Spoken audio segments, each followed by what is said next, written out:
First up tonight in the news, yes, the re-education camps do apply to American citizens. I understand this is shocking, but as Paul Joseph Watson writes, the time for denial is over. Yesterday, of course, we covered the leaked U.S. Army document that outlines in more than 300 pages, I might add, the plan for re-education camps in America. I can't believe it either, but yes, they do use the word re-education, and they repeatedly refer to operations inside U.S. territory domestically with organizations like the Department of Homeland Security, ICE, the Immigration and Customs Group, and others that would only be operating on U.S. soil and not in the foreign countries where there are already camps ongoing.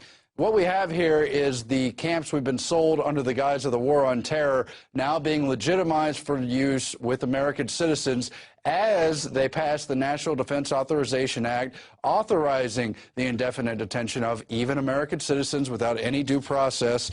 And so to fight the denial over this issue, and understandably, it's hard to grasp. You can't believe your government's doing this, but they are, and they're not your government. Paul Watson has highlighted all the quotes about how the psychological operations officers are going to be brainwashing people in the camps, separating out political activists, determining who may be malcontents or trained agitators, determining who needs to be indoctrinated through loudspeakers and propaganda films, and on, all part of this Department of Defense document for internment and resettlement specialists. And there's been other documents. We've covered them over the years. This is all a brewing storm. So it refers to in the document DCs, that's displaced citizens or civilian internees. It talks about things like implementing policies, quote, within U.S. territory as part of civilian support operations in the aftermath of man-made disorders, accidents, terrorist attacks, or incidents inside the U.S. territories. We know from past documents one of the scenarios they're training for is a total economic collapse, and you'll see that playing out in this document as well. And again, within the United States or U.S. territories during civilian support operations, during emergencies, controlling displaced citizens. Resettlement conducted as part of civil support operations will be conducted by lead agencies, including FEMA and Homeland Security. In another part of the document, it refers to listing prisoners' names along with their first, last name, as well as their social security number. Foreigners don't have social security numbers, only citizens of the United States. So it's clear at least part of this plan, while it does also apply overseas, is beginning to deal with how to treat Americans here at home, and we know the history as well. Paul Joseph Watson has outlined it in detail in his article from today, yesterday, as well as other articles. There was the ad in 2009 for the National Guard to recruit internment resettlement specialists, the exact language used in this document. In December of last year, only a few months ago, we got the documents where Halliburton's subsidiary, KBR, was subcontracting people to run the camps. Everything from sanitation to fencing to food and the rest of it. In 2006, there were all the newspaper articles, including the Houston Chronicle, pointing out how KBR had been contracted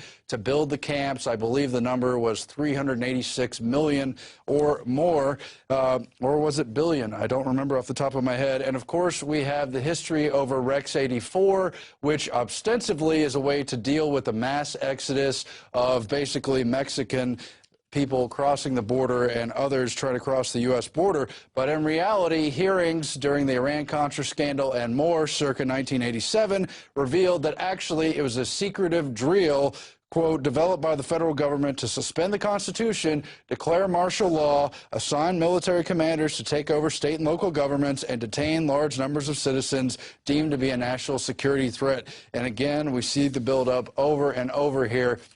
This is a slippery slide into tyranny, and these detainment camps are, of course, the end of the road for anything we can consider to be freedom. It's based on North Korean models, Soviet Gulag models, Nazi concentration camp models, and more. And they're really looking to bring it here. We've seen it time and again. They're really building up for something. They know the economy's collapsing. And here we have quotes from Bill Ayers from the Weather Underground documentary. In another Paul Joseph Watson article, Obama mentor wanted Americans put into re-education camps. Weather Underground terrorists plan to eliminate 25 million U.S. citizens in re-education camps. This is based on the testimony and the statements you could find in that documentary from former FBI agent Larry Grathwohl, who infiltrated the group and found that Ayers and his group were planning to re-educate Americans, and those who wouldn't be re-educated would basically be killed. They didn't really know how to run a country or what the economics would be based on. They just knew they wanted to take over with communism, socialism, infiltrate, split up legitimate groups, and really just break things down in America. In fact, they don't work for truly socialist communist ideologies. They really work for the elite. I think you see that if you look closely at what the Weather Underground stood for. But of course, Ayers has been repeatedly linked to Obama. He helped raise Obama, basically put him through school, was close friends with him. Obama was known to meet in his living room repeatedly. And they basically launched his political career there in the Chicago area. We have clips from that film, including some of the quotes from Bill Ayers. Let's go to those now. I brought up the subject of what's going to happen after we take over the government. We become responsible then for administrating, 250 million people. The only thing that I could get was that they expected that the Cubans and the North Vietnamese and the Chinese and the Russians would all want to occupy different portions of the United States.